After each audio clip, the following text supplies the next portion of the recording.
This morning, we're going to continue our series called Jesus and His Authority. And we've been going through the Gospel of Mark, and we're in Mark chapter 1, verses 16 through 20 this morning. As I have always done, I want to begin with reading the passage, and then I will break it down verse by verse. Mark chapter 1, verses 16 through 20 says this. As Jesus walked beside the Sea of Galilee, he saw Simon and his brother Andrew casting a net into the lake, for they were fishermen. "Come follow me," Jesus said, "and I will send you out to fish for people." At once they left their nets and followed him. When he had gone a little farther, he saw James, son of Zebedee, and his brother John in a boat preparing their nets. And without delay, he called them. And they left their father Zebedee in the boat with the hired men and followed him. This might read a little bit differently than what you're used to. This account is found in other Gospels as well. And this is the NIV. And so even like the beginning here, "Come follow me and I will send you out to fish for people," we might think, "You'll make me a fisherman," or, some sort of different kind of language. But however we read it and whatever version that we've read it from, my guess is this passage is somewhat familiar to you.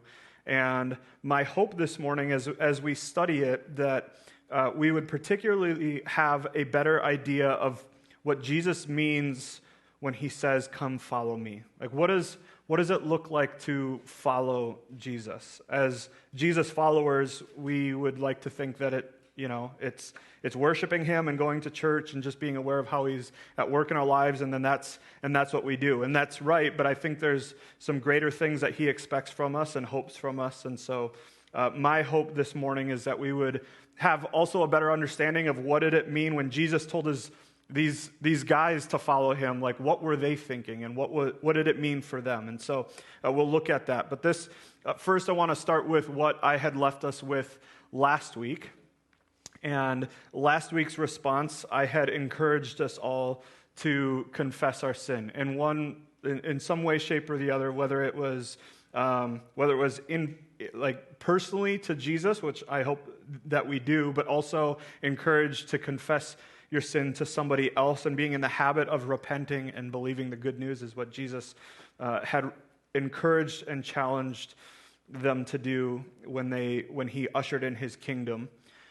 But just curious, you don't have to say it out loud, just as a reflection. Like, how did you do with that? Did you live a life this week where you had a softened heart and that you were willing to confess sin? And it wasn't just, my hope isn't that it's not just like a one-time deal, but that throughout the day, as we recognize things that we're doing, that we're in the habit of opening our hearts to God and asking for that confession, or asking for that forgiveness through our confession, and inviting him to guide us and lead us. Mark 1:16 says this: "As Jesus walked beside the Sea of Galilee, he saw Simon and his brother Andrew casting a net into the lake, for they were fishermen." So take this one step at a time. So the first thing we see, Jesus is walking, but he's walking somewhere, and he's walking beside the Sea of Galilee. And so we've talked about the Sea of Galilee before. We've seen it here before in this gospel, and there was fish in the sea. That makes sense, right? This is a common food for people that were living in that area, and it was the only freshwater lake in that area. And so it for sure drew people there. It was a beautiful lake. It was 700 feet below sea level. The lake is, or the sea, whatever language you want to use, it's the Sea of Galilee, but we might think of it as a lake because it's roughly the same size as, if you've ever been to Gull Lake, it's roughly the same size as that. It's 14 miles long and 6 miles wide. And so you could think from here, that's down to New Hope or Plymouth and over to Coon Rapids. That's, it's a pretty sizable lake or sea. And so when you read about Jesus walking beside the Sea of Galilee, it's in different points throughout the Gospels. And when you hear it, it's helpful to have a map. And so we've included a map. This is from a church out in Seattle that I came across, and it's John Mark Comer's church that he leads, and they had provided this as they were going through the Gospel of Mark with their church, and I had asked for permission to use it. And so you'll see the Sea of Galilee is right there, and you can see some of the other towns. I'll use that throughout the Gospel to help us understand where things were. We can see right to the north of the Sea of Galilee, you see Bethsaida and then Capernaum. Those two we'll see here this morning. While it doesn't say it in the text, when we read about like Peter and Andrew, that they grew up there or that they lived there. And so the Sea of Galilee was a place you can see just cities around it that was, it made sense. There was lots happening in that area. And so this is a pretty prominent place where Jesus did ministry. And so back in the text, Jesus was walking beside the Sea of Galilee, and he saw Simon and his brother Andrew, and they were casting a net into the lake. So first, the Simon and his brother Andrew. Because of the text that we use in Matthew 9:36 as a church, where Jesus sees the crowd and shows compassion, every time I preach on that text, I point out that Jesus sees the crowd, that when we're trying to reach people as a church, if we're making Jesus visible in Anoka, that we're seeing people in need. And so anytime I see the words Jesus saw, that just sticks out to me because it's personal to my own heart and story of seeing people in need, or seeing people as we are living our lives, and not just keeping our head down, but that we're being aware of people around us. And so Jesus saw, and Jesus also, when we look at the next passage here, in the next two disciples that he calls, Jesus sees them as well. But these are the first two disciples. You can look at Mark chapter 3, verses 14 through 19 for the list. I'm not going to read it, but there's the list of the 12 disciples. And depending on the gospel, there's different stories of who were the first ones called and in what order. And so scholars argue a little bit about that, and I don't think there's anything that needs to concern us with that. But we have these stories of Jesus calling disciples, and this Simon is the same as Peter. It's also Cephas, and he is a flawed person. Just as with all the other disciples, Jesus calls people that are flawed, and he doesn't see the negative that. He does see it, but that's not what he focuses on. He wants to draw people in that are flawed and ordinary men, and transform and see them transformed. And so as a spokesperson, Peter, he failed a lot. He doubted often. He rebukes Jesus. He falls asleep in the garden. He cuts off the ear of the servant of the high priest. He denies Jesus 3 times. And that was all, that's 3 years of Jesus doing ministry. And you would think that knowing Jesus personally and walking with him and being with him for 3 years, you would get it.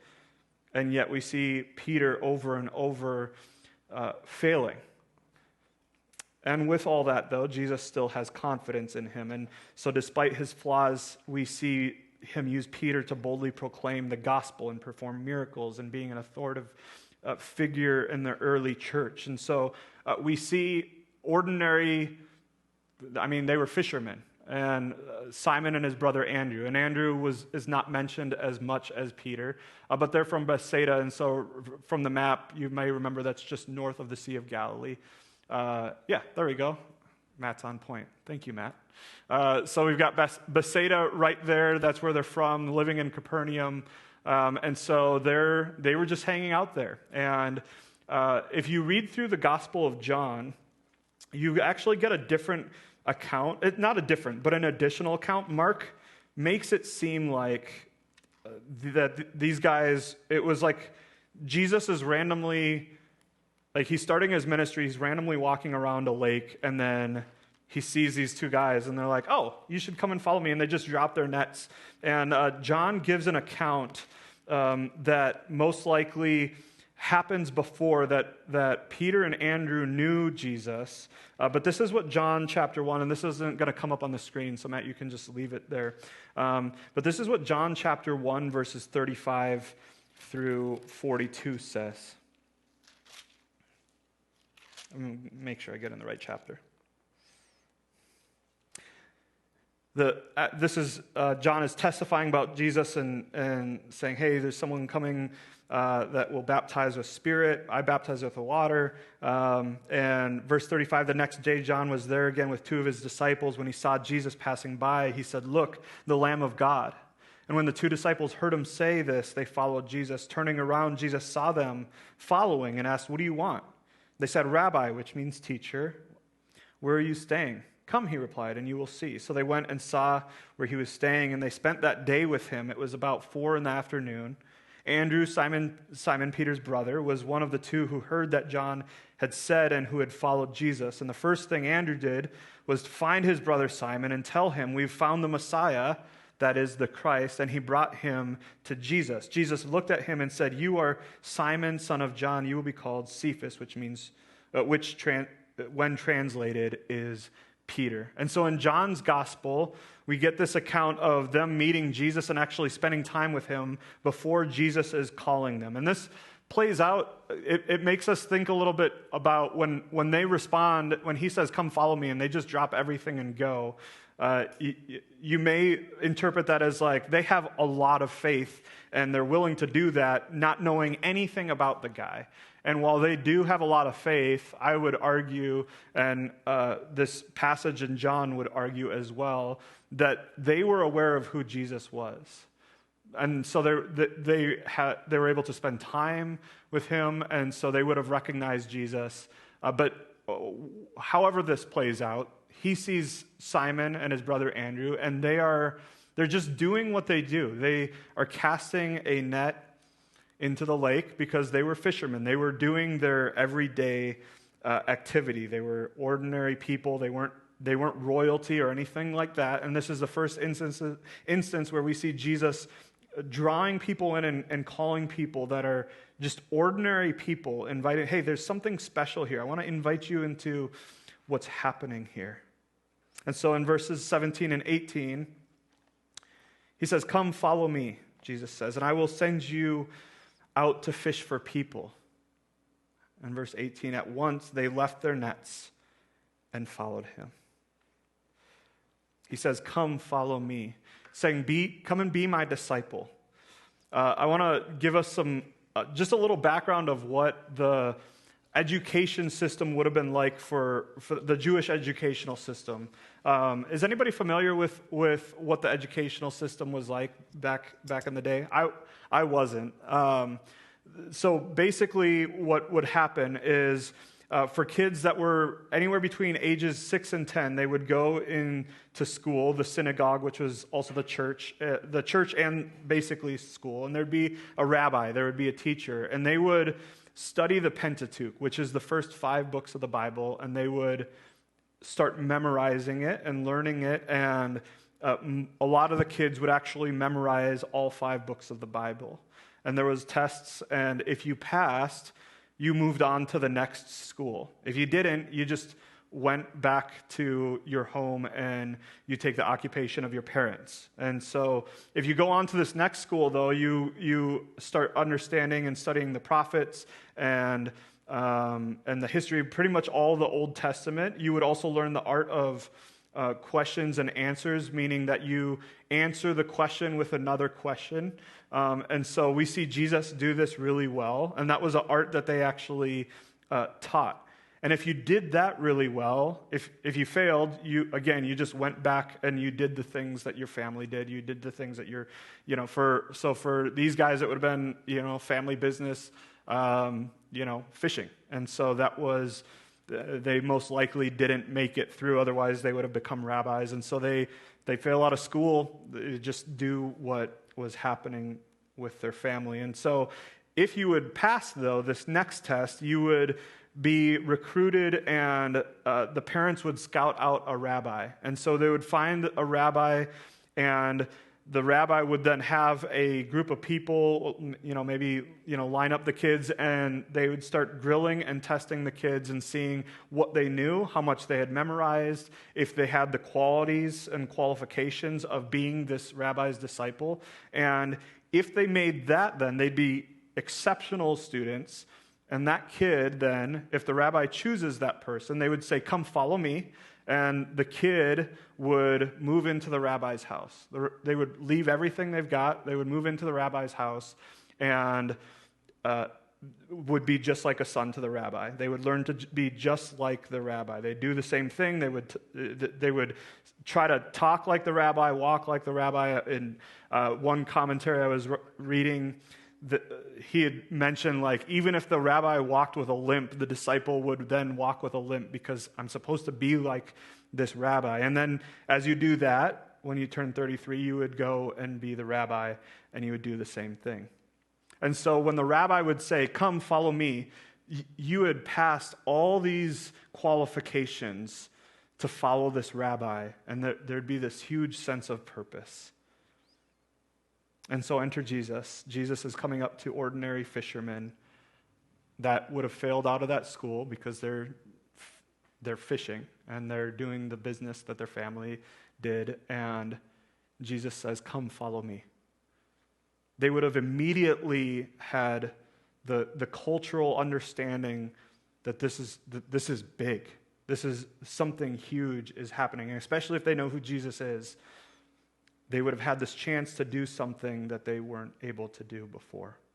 And so this is the educational system that they grew up in. And so my hope is that as we read this, when Jesus says, "Come, follow me," he's invited, this is this big invitation to say, hey, there's something that is happening here, and you get to be a part of it.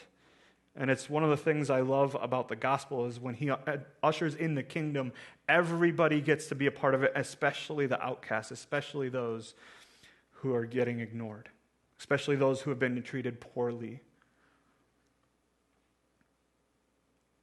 A Theology of Work blog says this about this vocation, because we can read it. So he says, "I'll send you out to fish for people." And at once they left their nets and followed him. And I want to read this excerpt from this blog, just talking about this vocation and what he's doing here. They say this: "Jesus does not reject the earthly vocation of these men, but reorients it. Jesus calls Simon and Andrew to be fishers of people, thereby affirming their former work as an image of the new role to which he is calling them. Although most Christians are not called to leave their jobs and become wandering preachers, we are called to ground our identity in Christ. Whether we leave our jobs or not, a disciple's identity is no longer fisherman or tax collector or anything else except follower of Jesus. This challenges us to resist the temptation to make our work the defining element of our sense of who we are." At least for me, that's difficult. But in my restaurant days, and even as a pastor now, I struggle with making work more important than it probably should be, of putting it before family, putting it before other things. And so my hope is that as we read this too, that this doesn't, we talk about this being a description and not a prescription. That it's not a prescription of, hey, this is what Jesus did with these guys, and so he's doing that the same. We've got to change jobs and we've got to do all these things. But it's this description of what Jesus is doing, and then interpreting that is what is Jesus doing? How is he asking me to follow him? And a lot of times that's leaving. We see at once they left their nets and followed him. Jesus is giving purpose, but they also needed to respond to that, right? At once they responded quickly. And they left their nets. They left the thing that they were doing, the way that they made money, their work, and they would have left family. They would have been adventuring into the unknown. While they knew who Jesus was, most likely, they wouldn't have known what was going to happen. They for sure didn't know that Jesus was going to ask them to follow him and into sacrificing his life and asking them to do the same. But there's this journey of okay, I know you're inviting me into this, and I don't know exactly what this is going to look like, but I trust you and I believe in you, and so I'm going to do this. And so we see this example of Peter and Andrew responding and saying, yep, I'm going to follow you. And then in verse 19, after Jesus had gone a little farther, he saw James, son of Zebedee, and his brother John in a boat, preparing their nets. Mark isn't specific here, right? He just says Jesus has gone a little farther. We don't get a ton of detail from Mark, but he's obviously letting us know that Jesus is still at the sea, right? He's still there, and he's going to encounter more people that are fishermen. He sees James and his brother John in a boat preparing their nets. And we see Jesus saw again, right? Jesus saw Peter and Andrew. Jesus saw James and John, and he sees them doing what they're doing. And they might think, they're just living their lives, their ordinary lives, and doing their thing. And Jesus sees them. And I want to just take a moment and just make sure that we are all aware here, and this is a reason why I read Psalm 139 this morning, is that God sees you. Like, God knows what you're going through. God knows who you are. God knows what you do. And God cares about you deeply. And Jesus sees them, and he calls them, these two brothers, it means sons of thunder. Bonerges is what he calls them. It's the sons of thunder. And at one point, he did this because they've just got a thunderous kind of anger. And at one point, they asked Jesus if they could cast fire down on people who are opposing them. And so there's that instance. And then later in Mark, when we get to Mark chapter 10, we read another story, again, flawed disciples. This is what Mark chapter 10, verses 35 through 40 says, just to look up into who these brothers are. James and John, the sons of Zebedee, came to him. Teacher, they said, we want you to do for us whatever we ask. This is as Jesus is telling them, hey, I'm going to go and sacrifice my life. I'm going to give my life up, and I'm going to go through this. And they say, okay, well, we want you to do whatever we ask. He says, well, what do you want me to do? He says, well, let one of us sit at your right hand and the other at your left in your glory. Jesus is literally telling them, hey, I'm going to go through and do this. And they're worried, well, what's in it for me? One of us gets to sit next to you. Jesus says, you don't know what you're asking. Can you drink the cup I drink, or be baptized with the baptism I am baptized with? We can, they answered. Jesus said to them, you will drink the cup I drink and be baptized with the baptism I am baptized with, but to sit at my right or left is not for me to grant. These places belong to those for whom they have been prepared. But we also see James and John and Peter all be kind of in Jesus' inner circle. They're like the three, if you have the 12 disciples, those three were in his inner circle. And so at least for me, I hope the case is for you as well, is that Jesus invites people, and especially into his inner circle, that are flawed, that are failures, that mess up over and over and over again. And I hope there's this recurring theme, and especially as you look through the Old Testament, you see leader after leader after leader be flawed, and I find that really comforting. And so we see James and John, the sons of thunder, because of their anger and because of the ways that they can respond pretty inappropriately. He sees them, and they're in a boat preparing their nets. So again, they're doing their everyday, right? Just similar to Peter and Andrew. They were just doing their jobs, their everyday life. And like Peter and Andrew, they wouldn't have made it in school, because otherwise they would be following the rabbi, following the teacher. But they're doing their everyday jobs, everyday life. And we even get a glimpse into, there's probably a family business here, because in verse 20 it says this, without delay, he called them. And when he called them, they left their father, Zebedee, in the boat with the hired men and followed him. And so there must have been some family business, this fisherman business, whatever, that Zebedee and the hired men, and then these two were all there. And they've got to make this decision, okay, I didn't make it through the school. I am with my family in this family business, and so I've got to make a decision. Do I stay or do I go? And they go. Without delay, he called them, and they left their father. They left the hired men and followed him. This is what Romans chapter 8, verses 28 through 30 says, just as a reminder of Jesus calling, God calling people. This isn't going to come up on the screen at all. But this is a passage that I thought was appropriate for us to be reminded of, knowing that this is a story that we're reading, but the story is also inviting us into it, right? God is also calling us. And so my hope is as we read this, that we're not just making it about us, but that we are trying to figure out in our own lives, how do we identify ourselves as it relates to what's happening in the story? Am I like, are there similarities in the way that Peter and Andrew and the way that I live my life? Are there things that Jesus does in their lives that maybe correlate with my life as well? But this is what Romans 8:28 through 30 says. Paul writes, "We know that in all things God works for the good of those who love him, who have been called according to his purpose. For those God foreknew, he also predestined to be conformed to the image of his Son, that he might be the firstborn among many brothers and sisters. And those he predestined, he also called. Those he called, he also justified. Those he justified, he also glorified." God calls each and every one of us. You may remember in Ephesians 2, verses 1 through 10, as we've read this passage before about this intentional development value that we have, that God views us as a masterpiece, created us in Christ Jesus, and has things stored for us that he has prepared for us beforehand to do. Jesus is inviting these disciples into something greater.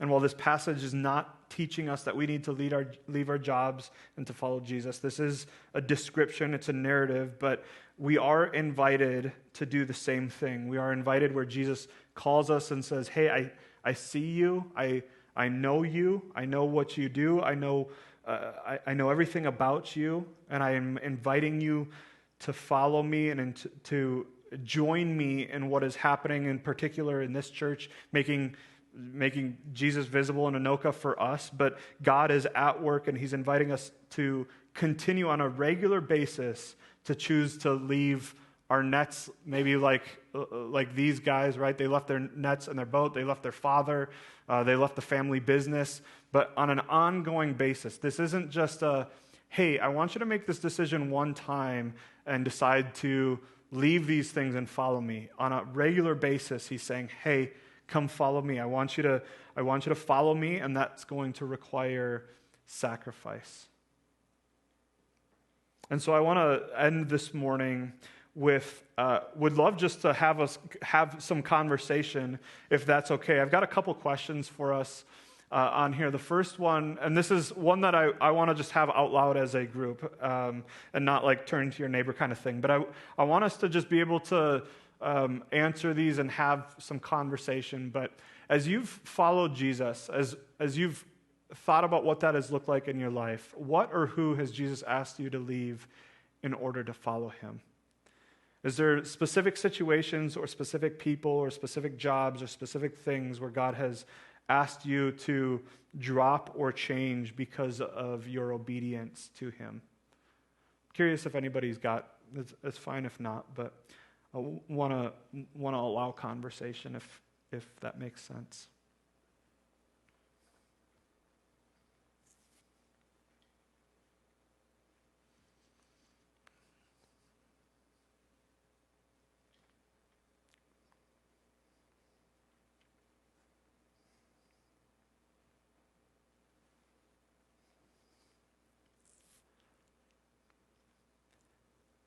I know for me, when I was in the restaurant industry for 12 years, I thought that was going to be my career long term. And so when I had realized my call into ministry, there was this sense of leaving what was comfortable for me, leaving what I knew that I thought I was pretty successful at, leaving something that I knew I enjoyed for the most part, into this unknown of what is ministry and what is that going to look like and how's that going to affect my life, how's that going to affect Kelsey's life. And so that my career in the restaurant industry was something that he asked me to leave, which was hard, but also looking back, there's a lot of things I'm glad I'm not doing right now. So, how about for you? Have you ever had to leave, maybe it was people, maybe it was friends or family in order to follow Jesus?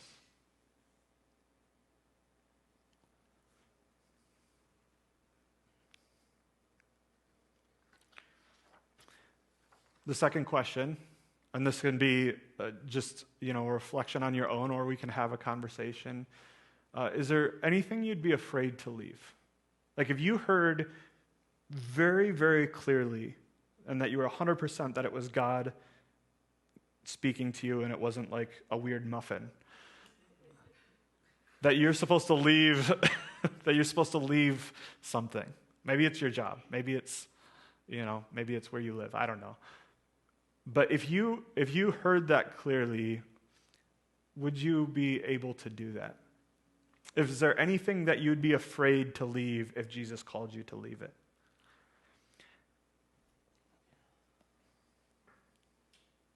Yeah?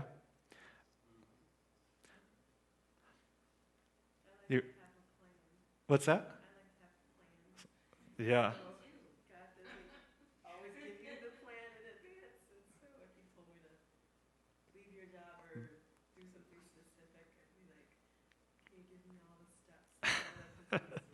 Right. I want to know what's going to happen. I want to know what you are asking me to do. Yeah.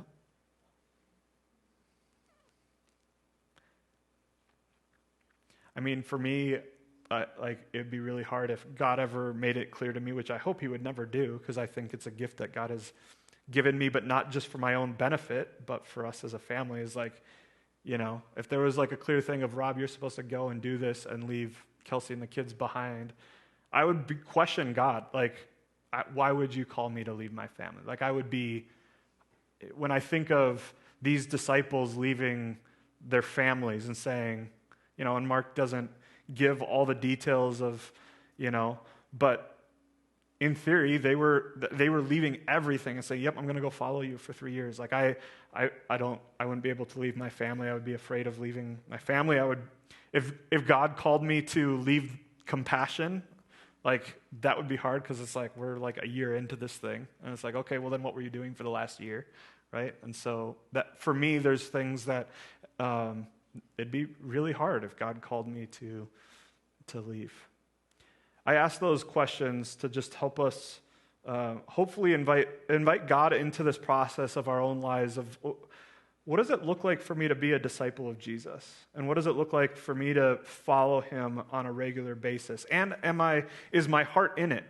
Am I genuinely every day willing to let God do whatever it is that he wants to do in my life? Or are there things that I'm holding on tight and saying, nope, I'm all yours except for this, this, and this, and this. And you can take everything else, but I'm not willing to leave these things because of whatever comfort level. And I think it's appropriate for us to name those, because I think all of us have those. And the reality is, I don't think, God isn't going to call all of us to, hey, pick up your family and move across seas. That he will do that for some people. But a lot of times, and I would say for the most part, that he's not asking us and commanding us to do these crazy, radical, insane things, although he does do that. But on a regular basis, I would say for us, there's just normal things. So the kind of leading to the response, there's regular, every day, every week kind of things that I believe Jesus calls us to say, hey, this is your everyday business. This is what you're doing, and I'm inviting you to follow me, which means just as these first disciples, as we read, just as they were willing to drop what they were doing in order to follow me, our everyday things, there's things that we carry and do that he invites us to follow him and give up. So identify one thing you believe Jesus wants you to give up for him, and then actually do it. And this doesn't have to be crazy. God can do whatever he wants, but I'm not expecting like later this week to be like, hey, God called us to sell our house and move to Africa, or move, wherever, move across seas. I'm not expecting this crazy things, but God does do those things. But I do want to be aware of, God calls us to ask. He calls us to leave things. So it might be fasting food for a meal, right? Things that we generally enjoy. And it might just be giving up food once a week to just offer ourselves to him. It might be social media, it might be video games, it might be fasting something that normally we would enjoy. It might be something in your lifestyle. It might be an unhealthy habit, an attitude, a negative mindset, a sin. It might be time. There was a season of my life where I felt convicted that God was calling me to give 10% of my time in serving. And so I did that for a season of my life at Stepping Stone before I worked there. What does it look like for me to give my time, to leave my normal schedule to do right? And so these are just all everyday things that Jesus kind of asks us, what are you willing to give to me? And he's not always going to ask for it, but my hope is that we would have hearts to be open to how he wants us to do that. And whether it's, might be generosity, but I would say more than that, this isn't this isn't me turning this message all of a sudden into now give me your money and, tithe and, all these things. So I hope you don't hear that. I want you to think beyond okay, how can I give my money? How has God used you? What skills has he given you? And what has God given you that you can then use to say, okay, God, I want you to use this for good. And so that's going to look very differently for us. And so I want to close us in prayer, asking that we would have wisdom in that, and we would be attentive to how God leads us in that, and that we would also have the boldness to leave those things and to follow him. And so we'd love for you to join me in prayer.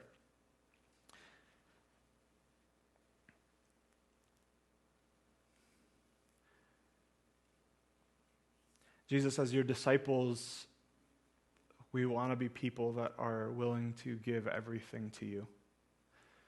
But we recognize that can be really difficult for us.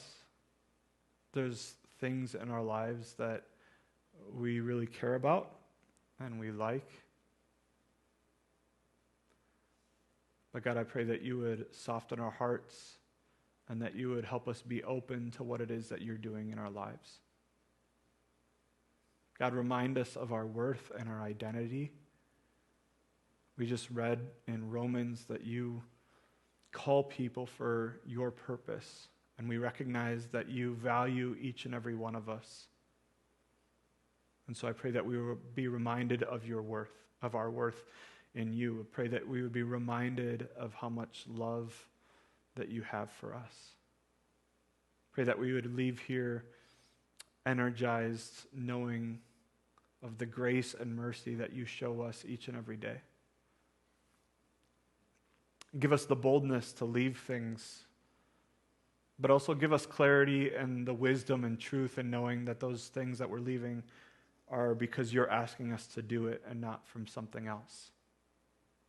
Help us be obedient in that. Help us live by example.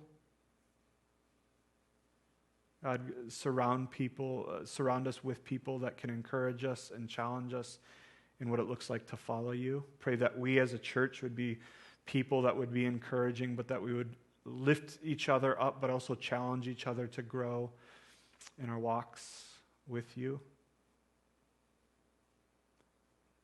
God, and as a church as well, I pray that we would be obedient to what it looks like to follow you, to join you in what you're already doing in Anoka.